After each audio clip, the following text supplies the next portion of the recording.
પ્રતિકારનું પુસ્તક એનો બીજો અધ્યાય અને 19મી કલમ તારા કામ તારો પ્રેમ તારી સેવા તારો વિશ્વાસ તથા તારી ધીરજ હું જાણું છું અને તારા છેલ્લા કામ પહેલાના કરતા સારા છે.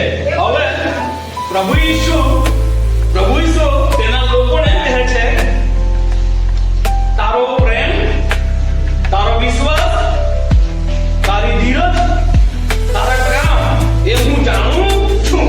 પહેલાના કરતા તારા હમણાંના કામ છે તે સારા છે. અધિકનો મતલબ એ છે કે ઘણા બધા સારા છે. વહાલા હું તમને કહેવા માંગુ છું તમારા કામ તમારા પડોશી જાણે કે નહીં જાણે, તમારા કામ તમારા ઘરના લોકો જાણે કે નહીં જાણે, તમારા કામ તમારા પરિવારના લોકો જાણે કે નહીં જાણે, પણ તમારા કામ ઈસુ જાણે છે. આપણે કેટલું બધું ખર્ચાઈએ, કેટલું બધું પ્રભુની સાથે દોડીએ, કેટલા બધા પ્રભુની સાથે પૈસા આપણે આપીએ, આપણી મહેનત આપણી મજૂરી બધું છોડીને આપણે પ્રભુની પાછળ દોડીએ એ કોઈને ખબર નહીં પડે. પણ ઈશ્વર કે છે તારા કામ હું જાણું છું. અહીંયા કે છે તારો વિશ્વાસ હું જાણું છું, તારા કામ